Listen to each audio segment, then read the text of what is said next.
I think oftentimes people can get lost in the weeds of these objective markers and lose sight of the subjective ones, the qualitative ones that frankly I find with myself and then with clients, they play a really significant role in the client's perception of the diet itself, or in maybe in a non-fat loss phase of the energy state that they're in.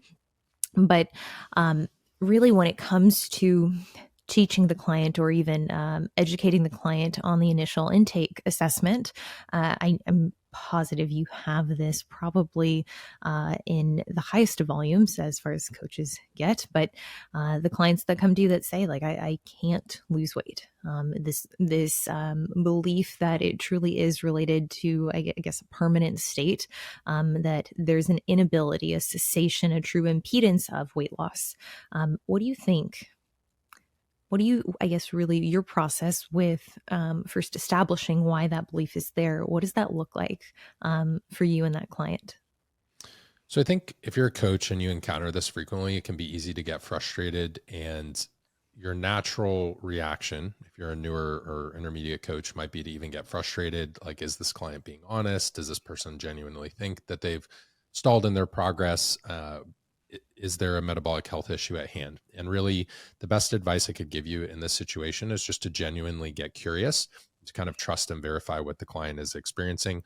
Are there going to be situations where there's an adherence issue, or we need to modify some lifestyle factors and behaviors to get things moving again? 100%. Will that happen sometimes? Sure. But there are also clients who are, it's valid that they're experiencing these frustrations, and there's some things going on at a deeper level.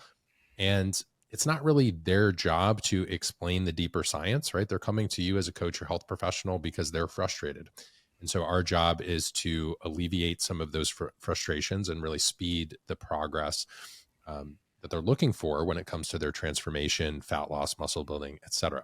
So I like to start with a food log no matter what. I think that is a key foundation of any coaching relationship. If someone is more intermediate to advanced, they've likely been tracking their food or macros or some type of portions in some way. If they're a total beginner and they have reached a point of stagnation or a plateau with their weight loss, what I prefer to do is approach the situation with education first and then move to action steps. I also don't think you should make a ton of assumptions. So again, with getting curious, you're going to ask the client what they're doing. What have they tried so far? What has worked for them in the past? Is that not working anymore? We can start there.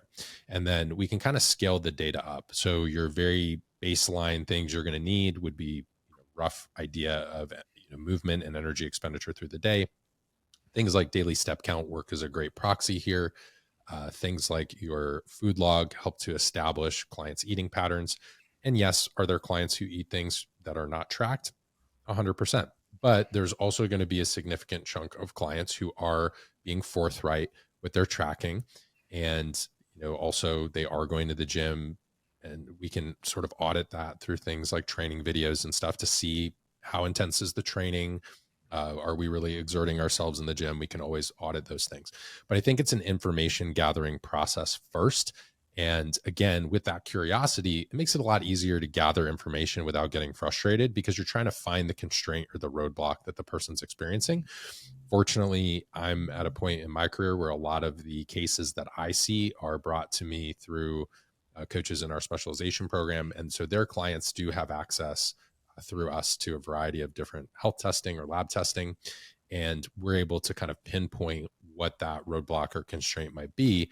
So regardless of what's going on, whether it's maybe a more advanced issue or something that's easy to pinpoint, we can identify it rather quickly and get things moving.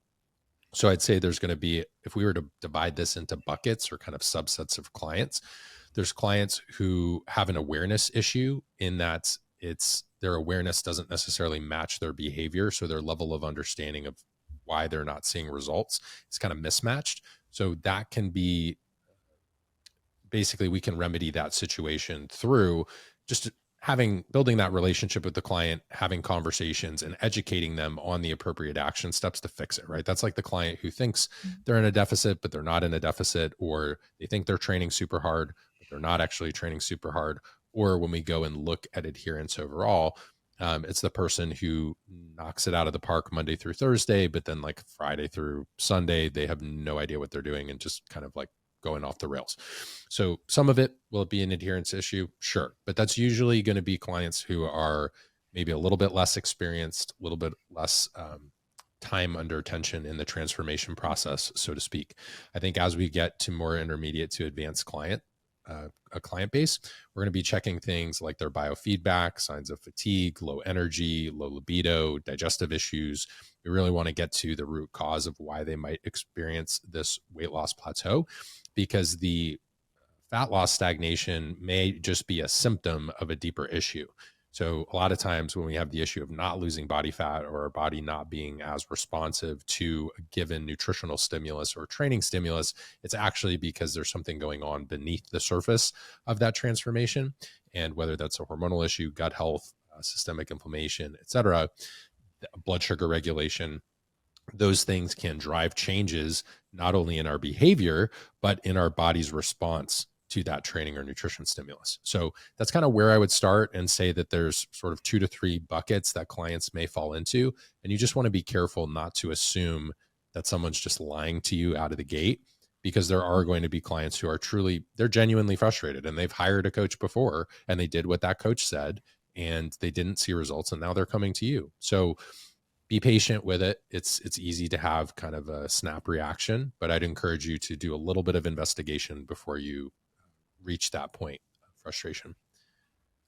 I love that. That was said, articulated incredibly well. And I think that's something with any experienced coach, you'll see that there is an air of curiosity that is demonstrated at all points prior to jumping to any kind of conclusions, because ultimately I've been on the receiving end of that, both in coaching as well as in other industries where you have the professional who wants to tell you essentially, oh no, here's the root of your issue, without asking some very rudimentary questions. And I think one of the pitfalls of that is ultimately you begin to troubleshoot issues that potentially aren't there, that don't exist, or you've now convinced the client that they need to chase this rabbit that frankly it's not the primary culprit. Maybe it very very much is real and part of their experience, but simply pointing the finger at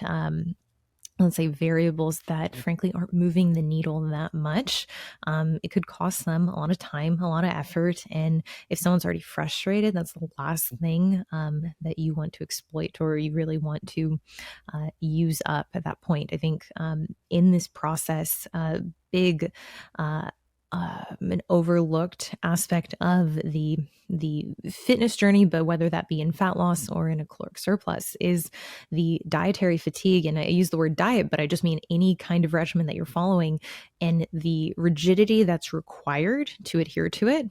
I think that plays a significant role in the client's ability to sustain the program, but also their belief in the program. And that's something I know for my clients, I really do try to emphasize and keep a pulse on out the gate. You know, what is their perception of what we're doing? How hard is it for them to maintain these efforts? Because it's great if, you know, I tell them, yeah, it's the optimal program. This is exactly what you should do to get to this destination.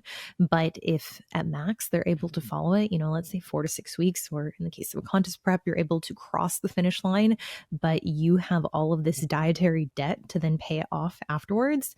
Well, how much progress did we actually make? And how costly is it going to be paying off that debt after the fact?